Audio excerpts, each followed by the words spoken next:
iPad Pro 11-inch long-term review. That video is coming up right now. Let's go.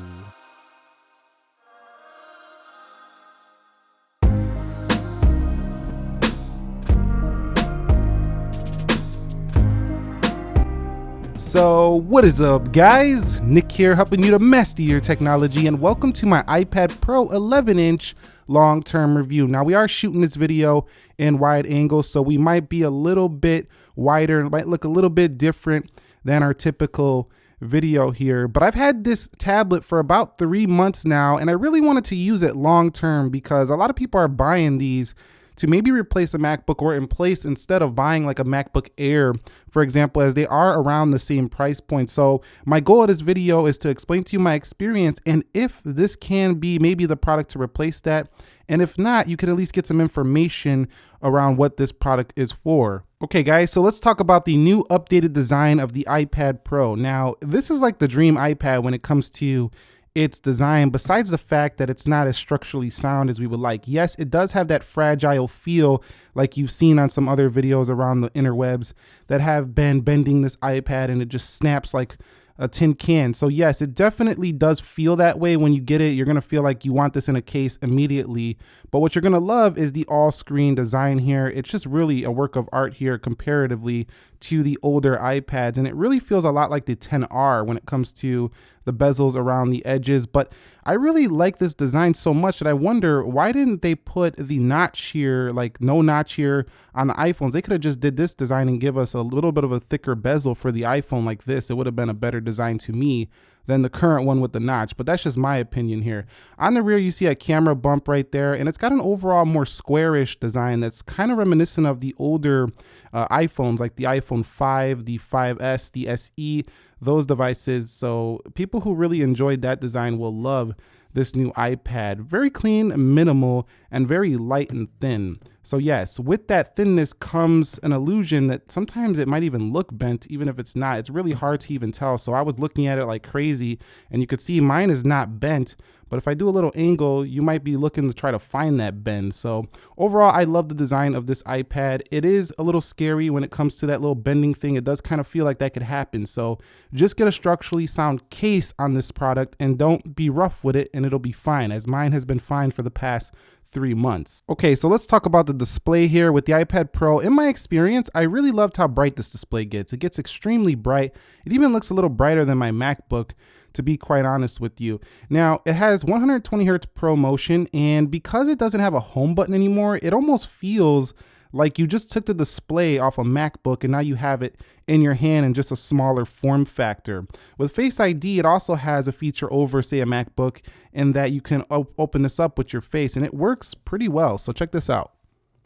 Just look at it and it does go in. And I didn't have many misses here at all with Face ID on the iPad. I think because it's so much larger, it's less of a chance that you'll miss on Face ID. I actually miss more on my iPhone than on this iPad in my experience using this so far. So what I really liked was just how smooth it was, and having this wide canvas with no home button to me just feels nicer on an iPad. I know some people disagree with that, but overall I really enjoyed that. Along with that, you do have the new gesture system on here, just like you had on your prior iPhone 10, 10s, 10s Max, 10R. If you've had any of those devices, this is gonna feel right at home for you, and it works more seamlessly on this iPad than the older iPads because it's just designed for that. You don't have a home button, so you're just likely to use it more, whereas you might keep using the home button on your old iPad. You do swipe up from the top right to get to your little quick toggles control center over there. It looks just like it does on the iPhone, just off to the right. Swipe down for your notifications, and overall this display is just pure enjoyment when it comes to using it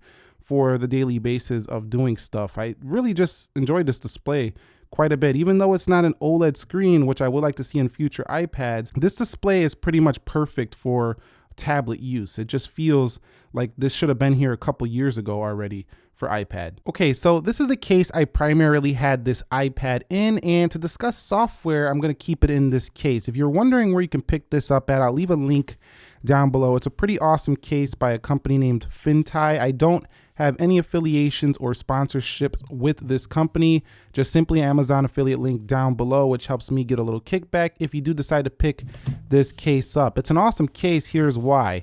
You can go ahead and fold it like a folio. So we just go like this, close it up. It covers the camera and covers the entire iPad. It also has a slot for your Apple Pencil right here. Now, one issue with a lot of cases was that when the iPad Pros just came out, they weren't able to charge the pencil due to where Apple placed it. So there was a manufacturing error with that. So going over here, if we put this tablet down in its functionality position where you can use it, we can go ahead and put this guy right there. It will charge the Apple Pencil. You can also close the tablet with the Apple Pencil on it, but then you could just leave it like that if you like as well. But I would prefer just putting it in there. Now, another thing about this awesome case right here is that you do have 3 different positions. So right here, and right here. So this is essentially how I've been experiencing this iPad. Let me get it propped up. And not only is it just a case, this case came with a keyboard right here. And hear this. This total case was $30, just $30, and you could have all this with your iPad, which drastically improves its overall functionality without having to pay Apple $150 to get a case like this for the device. Okay, so talking about software, this definitely feels like I said earlier, the MacBook screen just in your palm of your hands. But running iOS, it doesn't feel like a MacBook. It feels like, well, iPads before it. However, it does have the power to run so much apps, but it doesn't seem like it needs that much power. It seems like an A10 could do this as well. So we're not quite taking advantage fully of the processing power in here, but that processing power definitely makes this thing run super snappy. Now, if you're a college student, the improved Apple Pencil is more accurate than ever. And if you're an artist, you draw or you do any design work, this could be one of your main options here in the iPad. Very portable and very accurate. So if you're writing notes, for example, E equals MC squared, this right here is going to be excellent for doing note taking and stuff like that, as is the other iPads, but this one is just a little bit better. It's just more accurate, especially for artists. So if you are drawing, let's draw Nick Ackerman for a minute here. It's going to be a pretty terrible drawing as we're doing it live on camera. Big nose, big lips, and we do have a little fade right here. So that's Nick Ackerman right there. But besides the point, it's a really accurate experience when it comes to drawing and using the Apple Pencil. Also very convenient to have it located up there on the top. Now, you also can do split screen multitasking, which you can do on other iPads, which makes this a little bit more functional than, say, an iPhone, for example. And you could do this on the Mac. However, you can't have many more than 2, and not all applications are supported. You also can do video editing on here at a pretty professional rate if you know what you're doing. You're gonna have to learn how to use things like LumaFusion and stuff like that, but you can see here's a video I edited right here on the iPad. It does get a little frustrating sometimes transferring files through the USB-C, but once you learn it, you can actually do that here for the iPad. So overall, the software is powerful, but you gotta learn to work with iOS here on this iPad. I'm still looking for some major improvements to iOS 13, so I think that buying an iPad could be a good idea because Apple is likely to make some major improvements to the operating system, as many people are really requesting that, and I think eventually they're just gonna have to. The pressure is on right now. So software as a whole, it still feels very mobile, but it feels like it can get more done than ever. It's like this close from replacing a MacBook, but it's still, to me, not quite there, mostly because certain programs you can't open, certain times you're trying to print stuff, it doesn't print in the right format.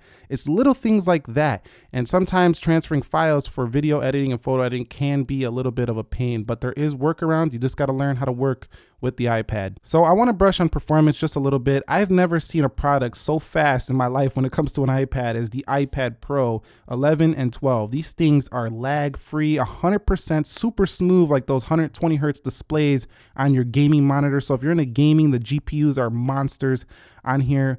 This device right here is just very enjoyable to use no matter what you're doing in terms of performance. Now, there is a couple bugs. Sometimes if you flip it too fast, like this thing, this dock will get stuck at the top. You gotta turn the iPad off, maybe turn it back on. But other than that, everything just flies for this device, and it's really gonna please you in performance. So this is one that I think will last you for years to come on performance. Don't even think twice about it. It's a monster there. Okay, so let's talk about the cameras with the iPad Pro because they are some straight up champs. There's a 12 megapixel camera on the rear. It doesn't have dual camera, but it doesn't really need it. You're not going to be taking a ton of photos on your iPad, but if you do, you have up to 4K 60 video recording, which matches the iPhone. You could record slow-mo at the same 1080 240. So this is no chump when it comes to its photo performance. Smart HDR is there as well. I didn't take many photos, but I do like the iPhone software a little bit better than the iPads when it comes to taking photos. but this one has a huge viewfinder. So if you have trouble seeing, this can be an excellent option for you. You can actually get stands like for tripods for iPads as well. And you could definitely use this as a video recording machine if you would like to. It also has portrait mode, square mode, panel mode as well. So this thing is loaded with a very nice camera. Now I did take some photo samples. I don't want to talk too much about it. I took both front and rear. You can check them out for yourself and judge this camera on your own. Check them out.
So moving on to battery life, this one's actually quite easy to discuss because iPads have been good forever when it comes to this area, and this iPad is no different. This one gets me 11 hours or so on screen time. Well, not on screen time, but all day usage, about 11 hours. So essentially, you're just gonna get through an entire day no matter what you're doing with this iPad. I would say the only thing that will juice this down is the camera. So if you're doing a lot of video recording and stuff like that, maybe some really heavy games, you might not get through the entire day, but you're really taxing the product there. If you're just doing some everyday usage, like checking emails, writing notes in school, you know, doing some drawing, some sketches here and there, browsing the web, this thing is easy to get through a day, just like most iPads that came before it. So there's not much to talk about there. It does charge very fast as well. It charges pretty quickly as well with that included charger in the box, a USB-C charger. So I'm not too disappointed with its charging speeds either. Okay, so I want to talk about the software a little bit more with this iPad Pro. You can double tap here to change between a pen and an eraser, which is very useful here. For the iPad, you just draw a circle and then you can go ahead and erase that really quickly. Also, the Apple Pencil being up here, does it fall off might be a common question, and no, it doesn't. It's actually pretty strong, that magnet on there. I haven't had it fall off ever really on this device, so it's pretty strong as it does sit up there. The battery lasts quite long on this. I would say like I get about 5 to 10 hours of battery life with my Apple Pencil. Now, the audio performance, the speakers are 4 channels, so one here, one here, one here, and one here. They boom on this device, and because the device is so thin and hollow, you really do hear that speaker performance very easily for this iPad. USB-C, has it become a problem? And the fact is sometimes when I have a lightning port for my iPhone and I have a USB-C, I don't always have the same cord on me. So sometimes that was annoying. Not having a headphone jack was also annoying sometimes because I'm so used to, as an iPad user, putting my headphone jack in there. Also, the way you power this device off and on over here on the right corner, sometimes you got to remember that that's how you power it off, because you'll be holding down the power button and Siri will activate, as you might be habitually used to just powering it off with the power button. And lastly, how accurate really is Face ID in the day-to-day? We talked about it a little bit earlier, but like I said before, Face ID has been very accurate. And is it really susceptible to bending? And I would say it feels like that. So put a good case on this device if you buy it. Don't be one of those savages that just thinks you can go ahead and you're above the manufacturing of this iPad, because this iPad is definitely slim, and if you are careless and reckless with it, your money's going down the drain here on this one. So in conclusion, I don't really want to go on too much further about this iPad. That's my experience after 3 months. I think that this tablet can replace a laptop depending on what you're doing, but you got to know what you're doing. Like if you're someone who definitely relies on a laptop, you likely already know that. So don't try to replace it right now because it's not ready for that. But if you're somebody who's using just mobile, like an iPhone or, you know, another smartphone, and you just want something a little bigger, a little more powerful for your everyday work, or you just use emails and some little light work on your MacBook and you don't really open up any programs that require anything more than applications much often at all, the iPad can be for you, and also could be a great side device for artists, and just maybe just a side device to take in classes. It's a little more acceptable than a smartphone in class, you know, when you are taking notes. On the whole, it's a light, redesigned, beautiful product that has some structural integrity that's not quite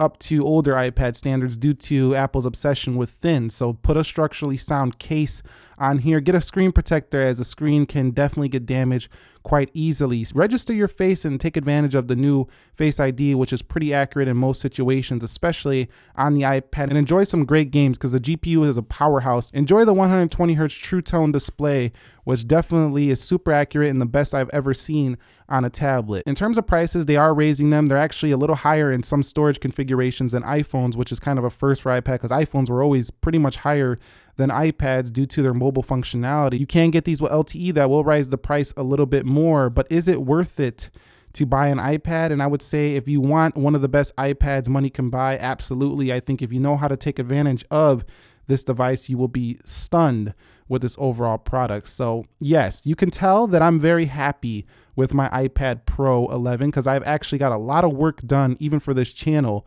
with this iPad. Would I be able to only use this instead of a MacBook? We're not quite there yet, unfortunately. If you guys found this video helpful, entertaining, informing, click the like button for me. If you picked up an iPad Pro, consider sharing your thoughts down below with the community. It helps people out to decide if they're gonna pick this up.